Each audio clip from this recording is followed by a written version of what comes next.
आज हम लोग इतनी बड़ी श्री महापुराण को लेकर कहने और सुनने के लिए एकत्रित हुए हैं। सच बताओ, ना हम इसके कहने के अधिकारी हैं, ना आप लोगों इसको सुनने का अधिकारी है।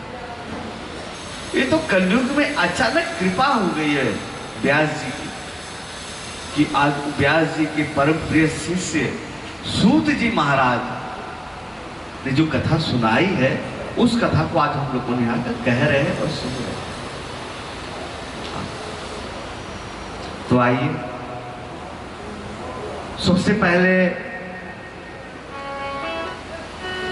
आज ये जो कथा हो रही है, ये कथा का पूरा श्रेय मंदिर कमेटी के जो प्रधान जी हमारे हैं, हाँ, मैं करीब करीब 7-8 महीना पहले हम यहाँ पर आए थे। अचानक मैं खन्ना में कथा किया था पिछले साल, तो वहाँ पर एक माता जी हमसे जुड़ी और उन्होंने मेरे को यहाँ पर लेकर आए थे। बोले महाराज जी, बगल में चेला है, बहुत सुंदर भोले बाबा का सिद्ध पीठ है, हमारी इच्छा है कि यहाँ पर आप एक बार कथा करो। मैं तो बात करके गए थे, तो बोले महाराज जी, अगर बड़ी रूप में कथा करना चाहते हैं तो शिवरात्रि में बहुत बड़ी प्रोग्राम होती है, तो आप उसमें आकर कथा कर सकते हैं। तो सबसे पहले हम व्यास मंच से प्रधान जी को, मंदिर कमेटी को ताली बजाकर उनका बहुत बहुत धन्यवाद करते हैं। ये सारी व्यवस्था मंदिर की कमेटी की तरफ से, हाँ, इतनी बड़ी व्यवस्था करने पर भी बैनर लगी, अनाउंसमेंट भी हुआ, प्रचार भी हुआ। हाँ, तो क्या चेला गांव में क्या इतने ही लोग हैं क्या हमारे? नहीं, जिस पर भोले बाबा की कृपा होगी वही इस कथा पंडाल में प्रवेश कर सकता है। सुनने के बाद नहीं कहा मैंने, कृपा पर केवल पंडाल में प्रवेश होगी, सुन नहीं पाएंगे। पंडाल में तो और भी बहुत सारे लोग हैं, क्या कथा सुन पा रहे हैं?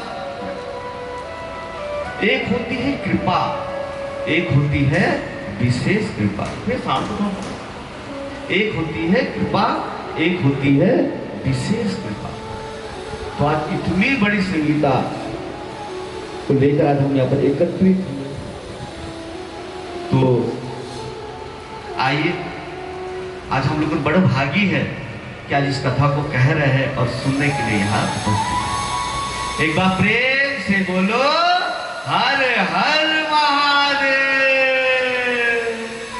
क्योंकि जब तक बाबा की कृपा नहीं होगी ना, तो मैं कथा कहने लायक नहीं हूँ। ये मेरी सच्चाई बता रहा हूँ। तो बाबा को आकर यहाँ कृपा करनी पड़ेगी, वो शक्ति देनी पड़ेगी कि हाँ, मेरे बच्चे लोग एकत्रित हुए मेरी कथा को कहने के लिए, सुनने के लिए। आप खुद बाबा आए और अपने मुख से ही इस कथा को सुनाए। मेरे में कोई सामर्थ्य नहीं है कि मैं इस कथा को कह पाऊं। हे भोलेनाथ, आज आप किसी भी स्थान पर आकर हम सब एकत्रित हुए हैं। हे भोलेनाथ, आपके कृपा के बगैर हमें सामर्थ्य नहीं है कि हम इस कथा को प्रारंभ करें। हे भोलेनाथ, आपके चरणों में कोटि कोटि प्रणाम प्रभु। आपकी कृपा के बगैर हमारा कुछ नहीं हो सकता। तो आप कृपा कीजिए और हमें शक्ति दीजिए कि इस कथा को हम प्रारंभ करें। अब आप लोग समाहित होकर बैठे।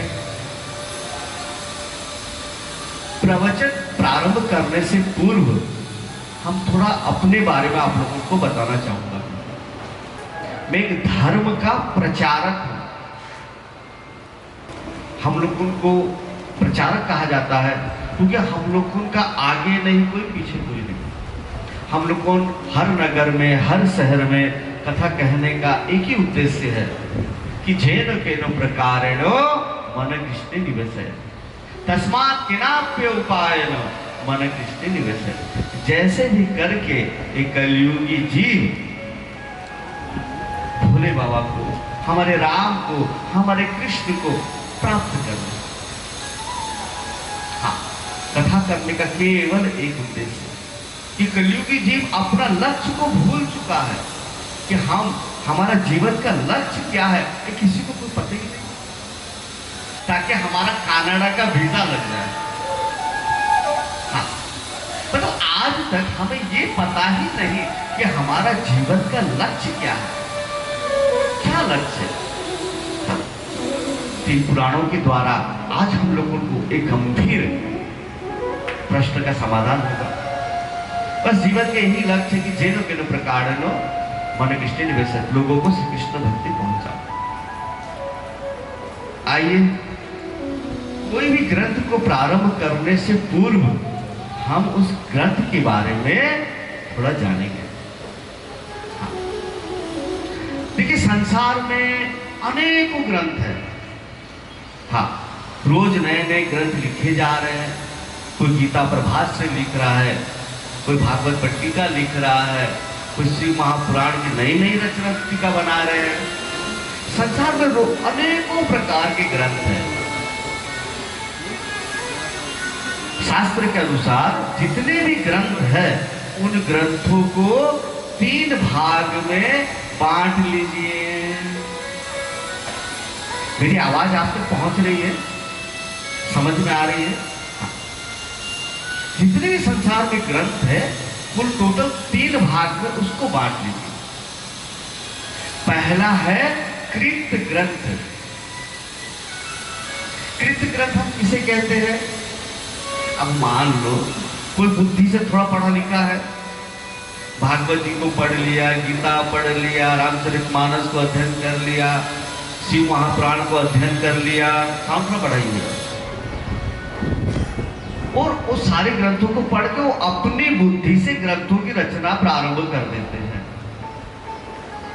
हाँ, आप भी जरा सोचो, जो उस भगवान को प्राप्त नहीं किया, वो उस भगवान के बारे में अगर लिखेगा तो कभी भी सही नहीं लिख सकता। अब मान लो आपको अगर हम बोले कि माता आप लोगों ना रसगुल्ले पे थिथेस लिखो, अब क्या करोगे? महाराज जी, रसगुल्ला का रंग ऐसा होता है, रसगुल्ला का आकार ऐसा होता है, उसमें रस होता है, छेना होता है। अगर आपसे पूछा जाए तो इसका स्वाद कैसा होता है, तो महाराज जी मैं तो कभी रसगुल्ला खाई नहीं। अरे कभी कोई मीठी चीज खाए हो? अच्छा, चीनी खाए हो? नहीं महाराज जी, चीनी नहीं खाया। अरे मिश्री खाए हो? नहीं नहीं, मिश्री भी नहीं खाया। गुड़ खाए हो? नहीं महाराज जी, गुड़ भी नहीं खाया। क्यों? महाराज जी हम तो नींद के कीड़े हैं, अब मीठी चीज तो जीवन में कुछ खाया ही नहीं। तो अब कैसे समझाए जो रसगुल्ला होती कैसी उसकी स्वाद? अगर चीनी खाए होते तो बोल देते कि चीनी का 1 लाख गुना कर दो, उतनी मीठा होगी रसगुल्ला। लेकिन हम तो नींद के कीड़े हैं। ठीक इसी प्रकार से बिना अनुभव के, बिना भगवान को प्राप्त किए हम जो भी लिखेंगे वो कभी भी सही नहीं हो सकता। इसी के लिए शास्त्र कहता है कृत ग्रंथ नहीं पढ़ना चाहिए। दूसरा है स्मृत ग्रंथ। स्मृत ग्रंथ किसे कहते हैं महाराज जी? जो जीवात्मा उस परमात्मा को प्राप्त करने के बाद में महापुरुष जिन ग्रंथों को रचना करते हैं उसे कहते हैं स्मृत ग्रंथ। वो भगवान की प्रेरणा से लिखते हैं, खुद साधना करके भगवान को प्राप्त करते हैं, फिर भगवान की आज्ञा से वो महापुरुष ग्रंथों की रचना करते। जैसे हमारे व्यास जी महाराज 18 पुराण की रचना करें, शांडिल्य मुनि ने शांडिल्य पुराण की रचना करे, गर्गाचार्य ने गर्ग संहिता की रचना करे। इस तरह से अनेकों महापुरुषों ने अनेकों ग्रंथ को रचना करे। इन ग्रंथों को पढ़कर हम इस भव सागर से पार जा सकते हैं। कृत ग्रंथ और स्मृत ग्रंथ। तीसरा है कृत ग्रंथ, स्मृत ग्रंथ और विनिर्गत ग्रंथ। विनिर्गत ग्रंथ हम किसे कहते हैं? विनिर्गत ग्रंथ केवल एक है, निस्वसतिः वेद। ये भगवान के मुख से प्रकट हुआ है, इसे कोई लिखे नहीं है। व्यास जी महाराज ने उस वेद को 4 भाग में बांटे थे, लेकिन व्यास जी महाराज ने वेद को लिखे नहीं है, ये भगवान के मुख से प्रकट हुआ। हाँ, एक बार प्रेम से बोलो हर हर महादेव। हाँ, बीच बीच में जयकारा लगनी चाहिए, क्योंकि आज जब कलश यात्रा हो रही थी ना, हाँ, मुझे बस इतनी सी बाबा से प्रार्थना थी कि बाबा कलश यात्रा पंडाल तक पहुंच जाए, क्योंकि बारिश तो रास्ते में होने वाली थी। हाँ, बस एक ही प्रार्थना थी, बाबा पंडाल तक पहुंच जाए, उसके बाद आप जो कर लेना। ऐसा लग रहा था कि बर्फीला ताल प्रदेश है, चारों तरफ बर्फ भरे हुए हैं, और भोले बाबा बिना बर्फ के कैसे पहुंचे। तो बर्फीली हवा चल रही है, और भोले बाबा को लेके हम आपके गांव में भ्रमण करके पंडाल तक पहुंचे। मेरा ये चिंतन चल रहा था, कि भाई भोले बाबा आए हैं, भाई कन्हैया तो है नहीं माखन चोर कि हाँ वृंदावन में गर्मी में रह लेंगे। बाबा को तो ठंडी इलाका चाहिए, वे हिमालय में चुप के बैठे बाबा हमारे। तो बाबा अगर आएंगे यहाँ पर तो पहले तो मौसम बनेगी ना। देखो कैसे प्रैक्टिकल साधना मैं बता रहा हूँ। इतने दिन से मौसम ठीक थी, कल परसों से तो मौसम बिगड़ी ना, इतनी जोर बारिश। बोला भाई पता नहीं बाबा क्या लीला कर रहे। ये प्रैक्टिकल भोले बाबा यहाँ पर आए हैं, इसका सच्चा प्रमाण सज्जनों, ये ना भाव राज्य है। हाँ, जैसा भाव बना लोगे। हाँ, कहते ना संसार में मानो तो देव वरना पत्थर, बस जाती रही भावना जैसी, प्रभु मूर्ति देखी दिल तैसी। तो आज बाबा स्वयं यहाँ पर आए हुए हैं, ये अनुभव में आपको बताता हूं। तो आज 3 प्रकार के ग्रंथ के बारे में चर्चा चल रही है। तो एक जो वेद है, इस वेद को किसी ने लिखा नहीं है, कि भगवान के मुख से प्रकट हुआ। इसी वेद का सार उपनिषद बनाया गया है। हाँ, उपनिषद का एक मंत्र मैं आप लोगों के सामने में रखने जा रहा हूं। इसी एक मंत्र पर 7 दिन की शिव कथा में कहूंगा। एक मंत्र पर 7 दिन की कथा चलेगी। आइए, वो मंत्र क्या है? तमेव विदित्वाति मृत्युमेति नान्य पंथा विद्यते अनाय। ये मंत्र श्वेता श्वेत उपनिषद का 3री अध्याय का 8वां मंत्र है। पहले इसका अर्थ समझ लीजिए। तमेव विदित्वाति मृत्युमेति, तुम उसको जानकर ही, ध्यान दीजिए, तुम उसको जानकर ही मृत्यु को जीत सकते हो। नान्य पंथा विद्यते अनाय, और कोई उपाय नहीं है। इस 7 दिन की ना क्लास चल रही है।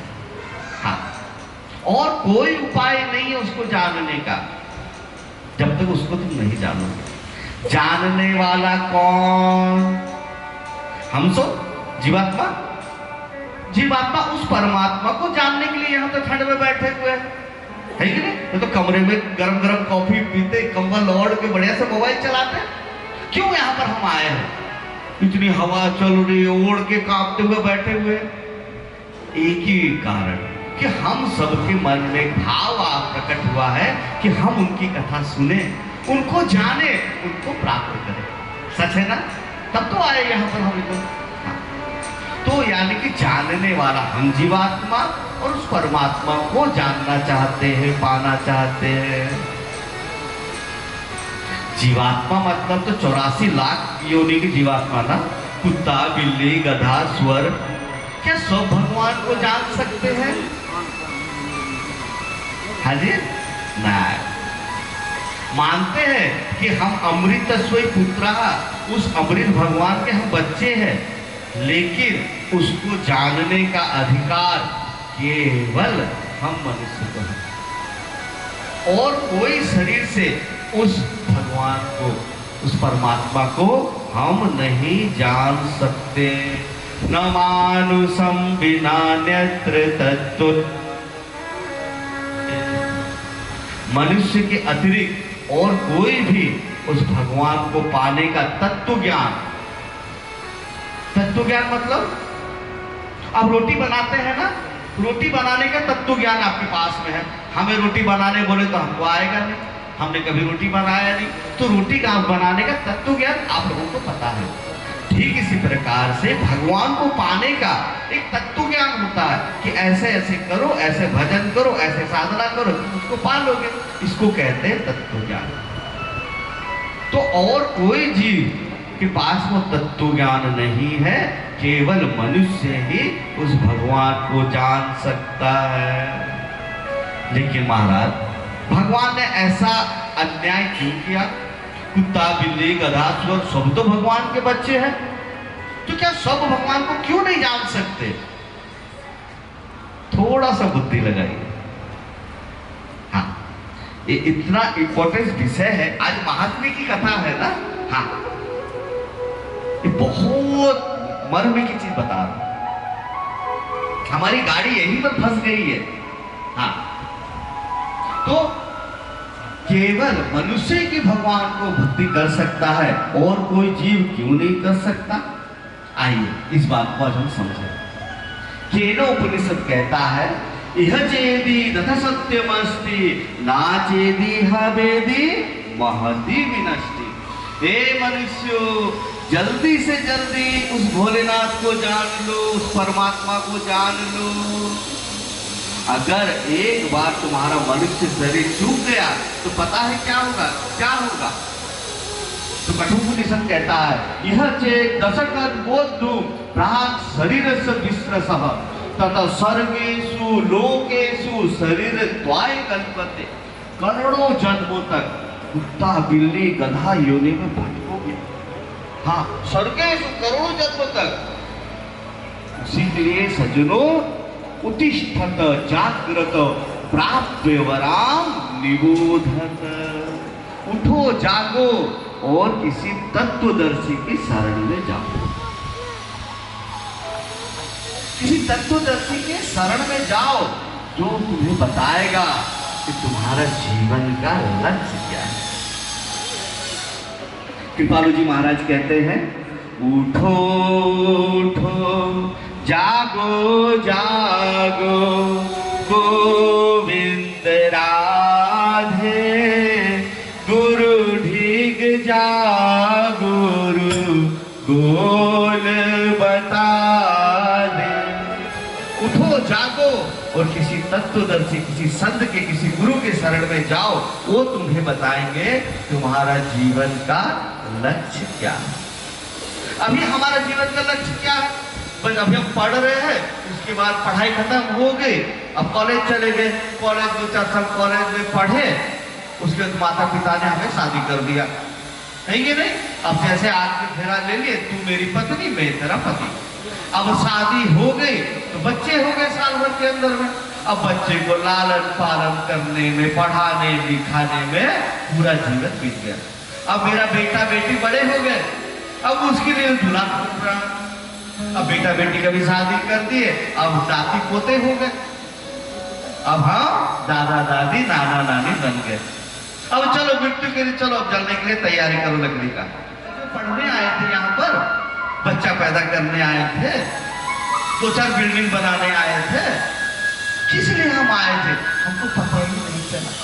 पूरा जीवन बीत गया, हमको पता ही नहीं चला। हाँ, जीवन में 2 करोड़ रुपया हमने कमाया, एक बार लंदन अमेरिका घुमा। उसका जीवन का लक्ष्य 2 लाख 2 करोड़ और लंदन अमेरिका नहीं। इस मनुष्य को, शरीर को देवी देवता चाहते हैं। गायन्ति देवा किल गीत कानी, धन्यास्ति भारत भूमि भागी। अहो अमीसा किमकार शोभनम, प्रसन्न ये सा सुदित स्वयं हरि। देवता लोग को जिसकी हम पूजा करते हैं ना, वो देवता लोग को कहते हैं, अरे मनुष्य, तुम लोग कितने बड़े सौभाग्यशाली हो कि भारत की भूमि में जन्म, फिर ऊपर से मानव शरीर। सोचो, लेकिन हमें इसका कोई अनुभव ही नहीं। महाराज जी, टाइम पास नहीं होता, कोई उपाय बताइए ना, टाइम पास, टीवी देखने, ताश खेलने, क्लब में चला जाए। तो आज महात्म्य की कथा, आप लोगों ने व्यास जी के नाम सुने? व्यास जी, वेद व्यास, हाँ, भागवत जी के रचयिता, 18 पुराण के रचयिता। व्यास जी जितने भी ग्रंथ रचना करे सर्वत्र मनुष्य शरीर की ओर इशारा कर रहे। क्या कह रहे व्यास जी? दुर्लभो मानुष देह देहि नाम क्षण भंगुर। ये मनुष्यों, ये जो तुम्हारा शरीर है ना, ये बड़ा दुर्लभ है। नृदेह माद्यम सुलभम सुदुर्लभम प्लवम सुकल्पम गुरुकर्णधारम मयानुकूले नभस्वतेरितम पुमान भवावे न तरेसुआ। अरे मनुष्य, तुम लोगों को कितने बड़े सौभाग्यशाली कि तुम लोगों को एक नौका रूपी, नौका समझते हैं? डोंगा, नौका रूपी शरीर मिला। एक गुरु, अगर कोई तुम्हें गुरु मिल जाए, इस नौका को चलाकर इस भव सागर से तुम्हें पार ले जाएगा। हाँ, ये नौका रूपी शरीर है। केवल एक मनुष्य के शरीर के द्वारा हम 84 लाख से छुटकारा पा सकते हैं, और कोई योनि नहीं है जिसके द्वारा हम 84 लाख योनि से छुटकारा पा सकते हैं। जगतगुरु शंकराचार्य ने बहुत सुंदर बात बोले, दुर्लभम त्रयमेवैतत् दैवानुग्रह कारकम मनुष्यत्वम मुमुक्षुत्वम महापुरुष संश्रय। 3 चीजों का मिलना बड़ा दुर्लभ है। पहला, मनुष्य का शरीर। हाँ, आज हम लोगों को मनुष्य का शरीर प्राप्त है। आज हम लोग कुत्ता, बिल्ली, गधा, सुअर का अगर शरीर होता तो यह पंडाल में बैठ के कथा नहीं सुनते होते, है ना? तो हम लोगों को पहली कृपा हम सब पर हो गई, उनको पाने का भूख है, तब तो यहाँ पर आए हुए हैं, तो क्यों आते हैं? तो 2 कृपा हम सब पर हो गई। अगर जीवन में कभी तीसरी कृपा हो जाए, कोई वास्तविक संत मिल जाए, ध्यान दीजिए, मैंने कहा वास्तविक संत। ये लाल कपड़ा, पीला कपड़ा पहनने से संत नहीं हो जाता। हाँ, ये 80 रुपए बाजार में मिल रही है, इसको पहन के कोई संत हो जाएगा ना जी। कोई वास्तविक संत हमें मिल जाए और हम उसकी कहना मान ले, तो कहते हैं पूरा ब्रह्मांड में हमसे बड़ा सौभाग्यशाली कोई नहीं होता। लेकिन ध्यान दीजिए सज्जनों, ये तीनों चीज पाने पर भी अगर हम अपने जगह से 10 से मस नहीं हुए, तो पूरा ब्रह्मांड में हमसे बड़ा दुर्भाग्यशाली कोई नहीं। बड़े भाग्य मानुष तन पावा, सुर दुर्लभ सद ग्रंथ निगाहा। कबहु करी करुणा नर देहि, देत ईस बिनु हेतु सने। अभी कृपा करके फिर मनुष्य का शरीर मिलेगा, फिर ऐसे पंडाल में आओगे, ऐसे हवा बर्फीला चलता होगा, व्यास जी बताएंगे कि भाई भक्ति कर लो। महाराज जी आप बहुत अच्छा कथा करते हो, जय हो, तो 10-20 चढ़ाओ, हम अपने करेंगे वही जो हमें अच्छा लगता है। इस तरह से अनंत जन्म बीत गए। तो आज कथा का प्रारंभ है, ये शिव महापुराण का उद्घोष है। शिव महापुराण कोई ग्रंथ नहीं है, ये कोई पोथी नहीं है, ये स्वयं भोलेनाथ, और साक्षात भोलेनाथ हमारे यहाँ पर विराजमान है। फिर भी अगर हम अपना कल्याण नहीं कर पाए तो हमसे बड़ा दुर्भाग्य कोई नहीं होगा। तो उसी के लिए सज्जनों, के 7 दिन की कथा में ही हमको भोले बाबा की प्राप्ति होनी है। ऐसा जिद करके पंडाल में तब जाकर यहाँ से कुछ लेकर जा पाओगे, नहीं तो बस ताली बजाते आओगे। भाई तुमने कौन सी रंग की साड़ी पहनी, अरे तुमने कौन सी गाड़ी खरीदी अभी नई वाली, बस इसी में समय चला जाएगा। तो इतना जिद करके जरूर आए कि अगर भोले बाबा को प्राप्त करना चाहते हो इसी जन्म में, तो 7 दिन हमारे लिए आइए। ये 7 दिन के अंदर में हमें भोले बाबा प्राप्त होगा। आज पहले दिन ही मैं इसका चैलेंज करता हूं, लेकिन आपको पूरी पूरी भावना के द्वारा जो जो साधना बताए जा रहे 7 दिन के अंदर उसको करना पड़ेगा। अब डॉक्टर के पास गए, डॉक्टर साहब अब मुझे ना ठंड लग गई है।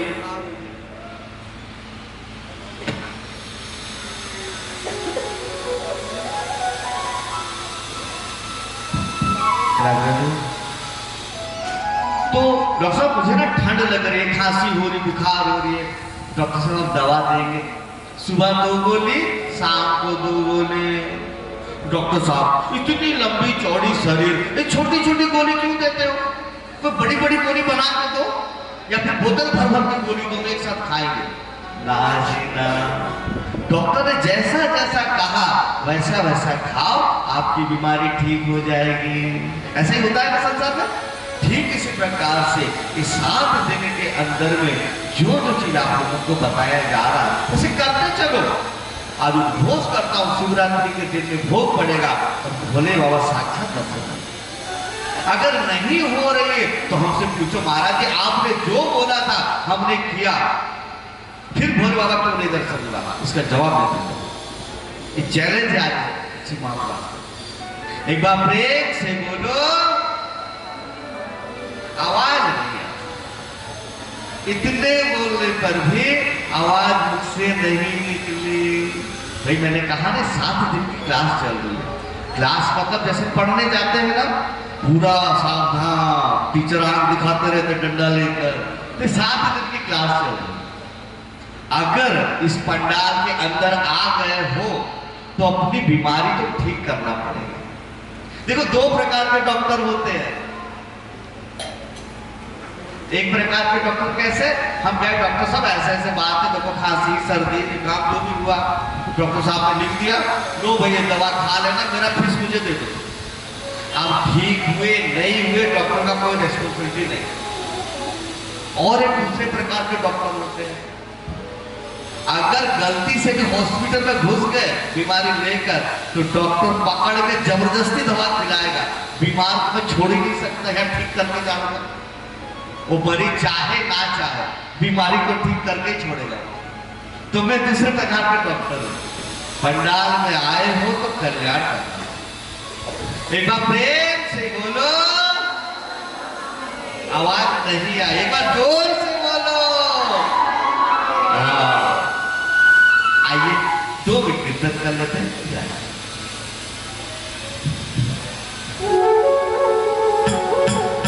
क्या भरोसा है इस जिंदगी का,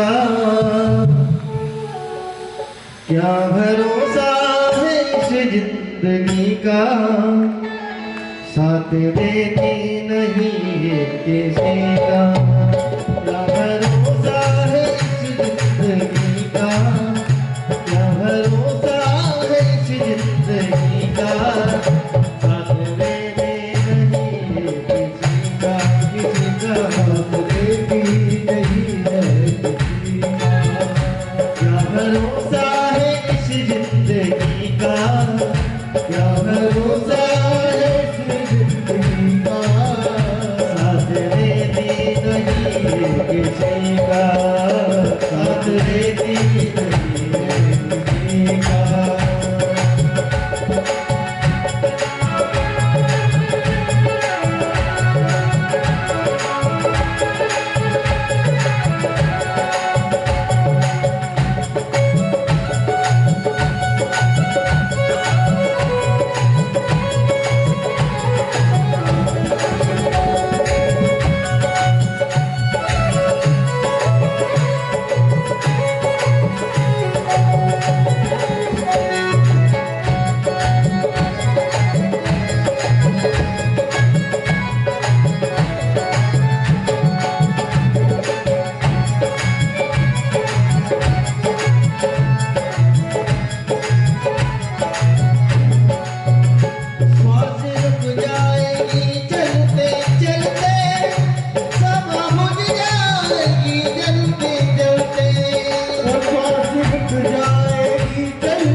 निकल जाएगा रोशनी का, कब निकल जाएगा रोशनी का, साथ देती नहीं है किसी का, किसी का साथ देती नहीं है किसी का।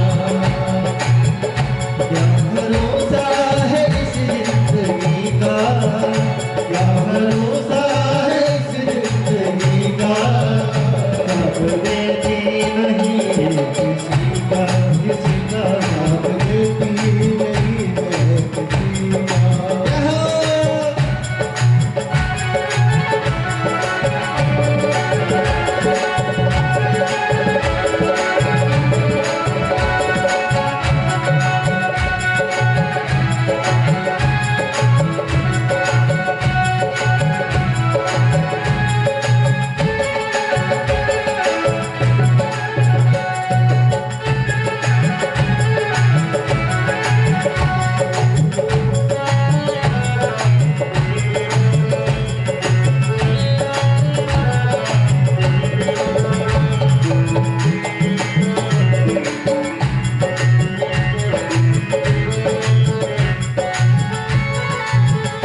दुनिया है ये हकीकत पुरानी, चलते रुकना है इसकी रवानी।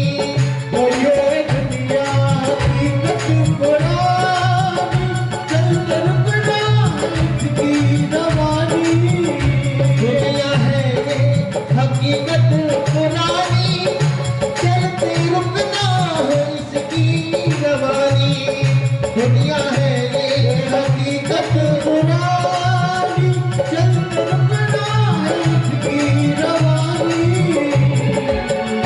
फर्ज पूरा करो बंदगी का, फर्ज पूरा करो बंदगी का, फर्ज पूरा करो बंदगी का, पूरा करो बंदगी का, साथ देती नहीं है किसी का, किसी का साथ देती नहीं है किसी का। क्या भरोसा है इस जिंदगी का, क्या भरोसा है इस जिंदगी का, साथ देती नहीं है किसी का, किसी का साथ देती नहीं है किसी का।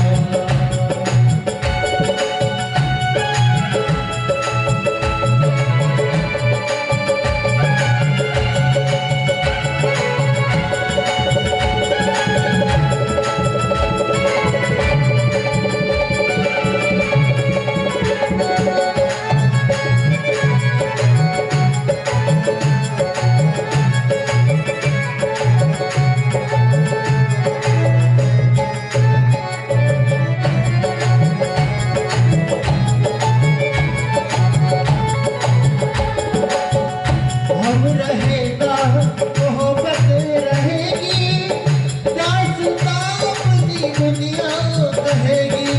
हम रहेगा मोहब्बत रहेगी, दास्तां अपनी दुनिया कहेगी। हम रहेगा मोहब्बत रहेगी, दास्तां अपनी दुनिया कहेगी। हम रहेगा मोहब्बत रहेगी, दास्तां अपनी दुनिया कहेगी। नाम रह जाएगा आदमी का, नाम रह जाएगा आदमी का, साथ देती नहीं है किसी का, किसी का साथ देती नहीं है किसी का, किसी का साथ देती नहीं है।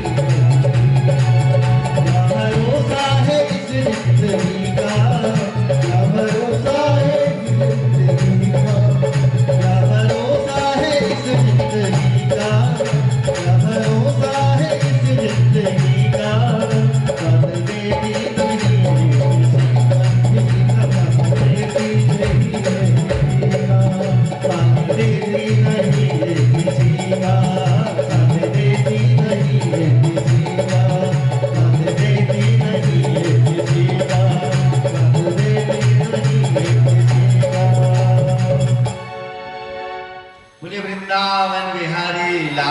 लेकिन इस जिंदगी का कोई भरोसा नहीं पता, कब ये गाड़ी बंद हो जाए कोई पता नहीं। बच्चा पैदा हुआ, रोया, वाह, मर गया। आज मेरा बेटा आईएएस ऑफिसर बन गया, फिर पापा मैं आईएएस बन गया, गाड़ी में आया, मारा, इंटरव्यू, मर गया। लेकिन फिर भी हम सावधान नहीं। एक चीज याद रखिए सज्जनों, इस मानव शरीर का एक ही लक्ष्य है कि इसी शरीर के द्वारा हम उस परमात्मा को प्राप्त करें। आज तक हम क्यों नहीं प्राप्त कर पाए? क्योंकि हमारा मन संसार में फंसा हुआ है। माँ बाप, बीवी, बच्चा, गाड़ी, पैसा, इसमें फंसा हुआ है। तो संसार में कीर्ति करिए और मन से भोलेनाथ की भक्ति करिए। और संसार में एक बात बोलो, संसार में हम अपने दुख से दुखी नहीं हैं, हम दूसरों के सुख से दुखी हैं। ये संसार की विचित्रता है ना। वे हमारा बेटा फेल हो जाए कोई बात नहीं, पड़ोसी का बेटा फर्स्ट डिवीजन में क्यों पास हुआ, अब अपने बेटे को पिटाई। ये फेल होने का दुख नहीं है, वो फर्स्ट डिवीजन में पास क्यों हुआ इसका दुख है। हमारे घर में एक भी गाड़ी नहीं, पड़ोसी के घर में दो दो गाड़ी, चार चक्का गाड़ी आ गई। हाँ, जल रहे अंदर से जल रहे। क्या करे, रात में कोई नहीं रहेगा, पत्थर मार के शीशे तोड़, देखा नहीं जा रहा। ये संसार का स्वरूप। हम अपने दुख से नहीं क्योंकि दूसरे के सुख से। एक बार प्रेम से बोलो। एक बार एक व्यक्ति को नारद जी मिल गए। वो व्यक्ति को पूछा, नारद बाबा हमें बताओ ना कि हम किसकी भक्ति करके जल्दी अपनी इच्छा मतलब वरदान पा सकते हैं। नारद जी ने कहा कि भाई कन्हैया के यहाँ बड़ा भीड़ चल रही है इस समय, कन्हैया के भक्त बड़ी भीड़ चल रही है। भोले बाबा की कैलाश में काफी भीड़ भाड़ा चल रही है इस समय, तो वहां में मत जाओ, नंबर देरी में आएगी। एक काम करो, तुम ब्रह्मा जी की भक्ति करो, वहां बहुत कम जाते हैं लोग, तो जल्दी तुम्हारा इच्छा पूर्ति हो जाएगी। हाँ, वो भक्त ने ब्रह्मा जी की भजन करना चालू कर दिया। 3 महीना उसने भजन किया। ब्रह्मा जी प्रसन्न, बोले भक्त, कोई भोले बाबा से भक्ति करके भोले बाबा से वर मांगता है, कोई कृष्ण की भक्ति करके कृष्ण से वर मांगता है, क्या मैं वर नहीं दे सकता? मांगो, तुम्हें क्या चाहिए? अरे तुम मांगो मत, मैं अपनी इच्छा से तुम्हें वरदान देता हूं। बोला क्या? बोला तुम जो भी मांगोगे ना उसका डबल तुम्हारे पड़ोसी को मिल जाएगा। हाँ, बोला कोई बात नहीं। हाँ, ब्रह्मा जी मेरा बहुत सुंदर एक आलीशान मकान बन जाए। पड़ोसी के 2-2 आलीशान मकान बन गए 3 तल्ला बिल्डिंग। बोला कोई बात नहीं। ब्रह्मा जी मेरे बहुत सुंदर 2 करोड़ की BMW गाड़ी मिल जाए। पड़ोसी के घर में 2-2 BMW गाड़ी, कोई बात नहीं। ब्रह्मा जी मेरी सुंदर सी कन्या के साथ में विवाह हो जाए। पड़ोसी का 2-2 पत्नी आ गई। अब देख लो सज्जन, अब जब घर में पत्नी आई है ना तो ज्ञान तो जरूर देगी अपने पति को, क्यों ना अंगूठा छाप हो। हाँ, पत्नी का अधिकार है हाँ अपने पति को ज्ञान देना। पत्नी ऐसे सोचती है, वो क्या होता तो भगवान जाने कि मैं बहुत बुद्धिमान हूं, मेरे पति को कुछ पता ही नहीं। ऐसा सोचते, बुरा ना माने हुए। पहला दिन की कथा, फिर कल तो कोई आएंगे नहीं, महाराज जी हम लोग खिंचाई कर देते हैं। कथा के अनुसार तो बता दे रहा हूं, क्या सही हो आप जानते मुझे पता नहीं। एक बार प्रेम से बोलो पत्नी आई, पतिदेव से बोला जी सुनो, ब्रह्मा जी की तपस्या करे आप, इतना तपस्या करे आप, हाँ, इतना मेहनत करे, साधना करे आप, और फल पावे पड़ोसी, ये क्या बात है भाई? हाँ, तो बोले क्या करे भाई, ब्रह्मा जी ने ऐसे ही वरदान दिया हमें। बोला करो, मैं जैसा बोलती हूँ वैसे करो। बोला बोलो भगवान जैसे तुम बोलो। बोला ब्रह्मा जी से मांगो वरदान। बोला क्या? ब्रह्मा जी मेरा एक आंख फूट जाए। लो जी, बोले क्या कहती हो? बोला आज्ञा पालन करोगे जो बोलो करो। चलो मांगा, ब्रह्मा जी मेरा एक आंख फूट जाए, पड़ोसी का दोनों आंख फूट गए। हाँ, फिर भी वो स्त्री को चैन नहीं। ब्रह्मा जी, किसी पर मांगो, ब्रह्मा जी मेरा एक हाथ टूट जाए, पड़ोसी का दोनों हाथ टूट गया। अजी तो देखो हो रहा ना, अब हो रहा ना काम खराब, फिर भी चैन नहीं मिला। ब्रह्मा जी मेरा एक टांग टूट जाए, पड़ोसी का दोनों पैर टूट गया। अरे अब तो छोड़ दो भाई, फिर भी चैन नहीं। बोला ब्रह्मा जी मेरे घर के आगे में बहुत बड़ा एक खाई बन जाए, गड्ढा कुआं, पड़ोसी का आंगन में दो दो बड़ी बड़ी गड्ढा खाई बन गई, पड़ोसी उसमें गिर गिर के सारे मर गए। इसे कहते हैं द्वेष। हाँ, हम अपने दुख से दुखी नहीं है, दूसरों के सुख से दुखी।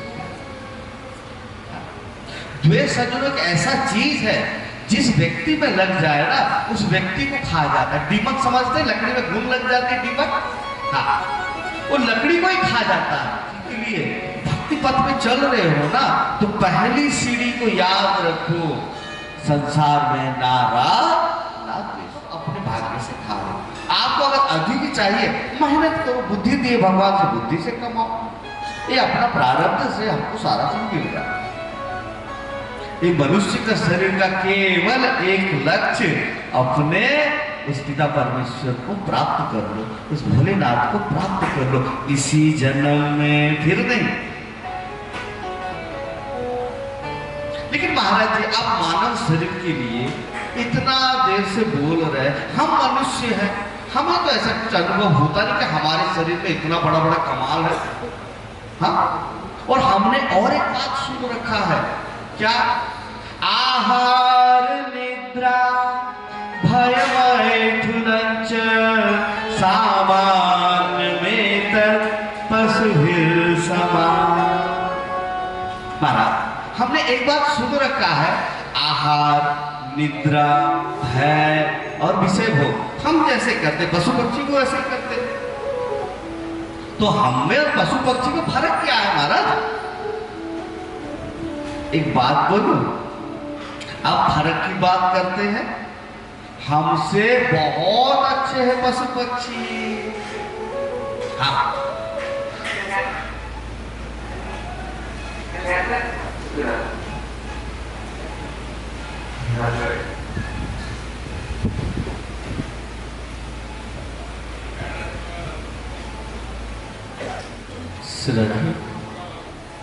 हम एक बार प्रेम से बोलो,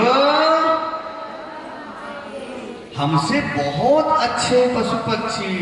कैसे माना? आहार कोई ले लो, भोजन, आहार मतलब भोजन। पशु पक्षी क्या भोजन करते हैं? जो भगवान ने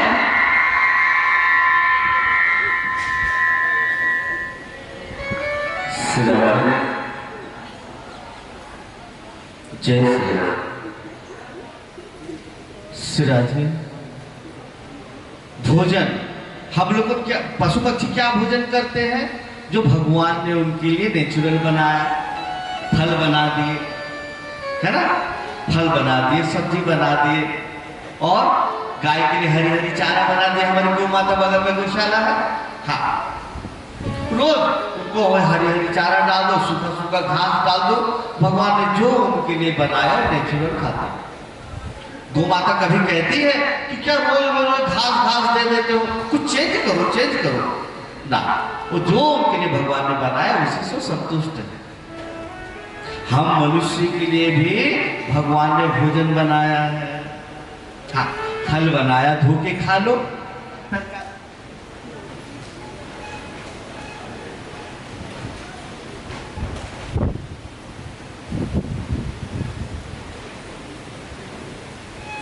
जैसे राधे, हम मनुष्य के लिए भी भगवान ने भोजन बनाया, फल बनाया, धो के खा लो। सब्जी बनाई, कच्चा नहीं खा सकते, उबाल के खा लो। हाँ, नहीं महाराज, ऐसे कैसे होगा? हम उस सब्जी को छोक कर, बघार कर, तमाम मसाला डालकर, सारा विटामिन नष्ट करके फिर उसको खाते हैं। और क्या कहते हैं? वाह, क्या लाजवाब बनी है, बनाने वाले का तो हाथ चूम लो। गुरुजी ने जब कहा हाँ कि भाई ये सब तला भुना मत खाया करो, रोज कचौड़ी, पकौड़ी, समोसा, तब चल रहा मालपुआ। अब जब हुई बीमारी, डायबिटीज, डॉक्टर के पास गए। डॉक्टर साहब ने कहा भैया आपको हुई है डायबिटीज, आपको हुई है हार्ट की बीमारी, तो तेल और मीठा को दूर से ही नमस्कार। हाँ, पर जैसे डॉक्टर साहब आदेश दे। लेकिन जब गुरुजी ने कहा कि भैया ऐसा मत खाओ, आपके स्वास्थ्य के लिए सही नहीं है। गुरुजी, आप बाबा जी लोगों को ऐसे उबला सुबला अच्छा लगता है, हम ठहरे गृहस्थी, हम कैसे ऐसे उबला सुबला खा सकते हैं? गुरुजी ने कहा तो नहीं माना, लेकिन डॉक्टर ने कहा तो माना। मतलब बोला सीधी सीधी समझाओ तो नहीं समझ में आता, जब थप्पड़ पड़ती है तब समझ में आती है। ये रही हमारी आहार की हालत। आहार, उसके बाद में निद्रा। पशु पक्षी का सोने का टाइम है, जैसे संध्या हुई वो सब अपने अपने घोंसले में आ जाते हैं। कृपया आपस में बात करना चालू करो, बहुत देर में बात नहीं करो। बहुत देर में मैं अकेला बोल रहा हूं, आप लोग को थोड़ा बात कर लो थोड़ा। ये 2 घंटा मैं अकेला बोलूंगा और आप लोग सुनेंगे। बीच में कोई आप एक व्यक्ति भी बात करता मेरा ध्यान भटक जाता। हाँ, तो हम लोग पशु पक्षी का सोने का टाइम, जैसे संध्या हुई सब उड़ के अपने अपने घोंसले में आ जाते हैं। हाँ, लेकिन हम मनुष्य का सोने का कोई टाइम नहीं। हाँ, कभी तो 9 बजे चद्दर तान के सो गए, कभी रात को 12 बजे तक पार्टी चल रही है। क्या चल रही? Kitty party. क्या होता है किट्टी पार्टी? तो वास्तव मुझे पता नहीं, सुना जरूर है हमने। पार्टी चल रही महाराज जी, रात को 3-3 बजे डांस गाना करके, डांस करके क्लब से आ रहे। सोने का कोई टाइम नहीं। हाँ, आहार, निद्रा, भय। पशु पक्षी को ना जब हम कोई आघात पहुंचाते हैं तब वो डरते हैं हमसे, लेकिन हम मनुष्य को निरंतर भय, मरने का भय, चोरी का भय, हमको कोई मार ना दे, निरंतर भय भी। आहार, निद्रा, भय और विषय भोग। पशु पक्षी साल में एक बार विषय भोग करते हैं और हम मनुष्य अपने 5 इंद्रियों का विषय को निरंतर ग्रहण करे जा रहे हैं। हाँ, अपना मन को गंदा, शरीर को गंदा, बुद्धि का अलग हनन किए जा रहे हैं। तो हमसे तो बहुत अच्छे हैं पशु पक्षी ना। हाँ, एक बात बोलूं, पशु पक्षी में ऐसा ऐसा कमाल है। एक ऑफिसर साहब, डीआईजी पुलिस ऑफिसर, एक कुत्ते के पीछे जा रहा है। हाँ जी, अब इतने पढ़े लिखे लोग एक कुत्ते को पीछे जाते हो क्यों भाई? महाराज, ये कुत्ता बड़ा काम का है। हाँ, ये सूंघ कर चोरों को पता लगा लेता है। हाँ, आप कहते सुंदरता, अरे सुंदरता तक भगवान ने पशु पक्षी को दी है। कैसे? हम क्या कहते हैं? इसकी आंखें ना मृग नैनी है ना, हिरनी की जैसी इसकी आंखें हैं। इसकी आवाज कोयल के समान, कोकिला कंठी। इसकी गर्दन कबूतर के समान, इसकी कमर शेर के समान। हाँ, तो हर चीज में पशु पक्षी हमसे श्रेष्ठ है। लेकिन फिर भी मनुष्य को श्रेष्ठ बताया गया। क्यों? तो इसके दूसरे श्लोक में कहते हैं ज्ञानम हि तेषा मधिको विशेषो ज्ञानेन हीना पशुभिः समान। हम मनुष्य को ज्ञान प्रधान बनाया गया है। हाँ, इस तत्व ज्ञान के द्वारा हम उस भगवान को, उस परमात्मा को प्राप्त कर सकते हैं।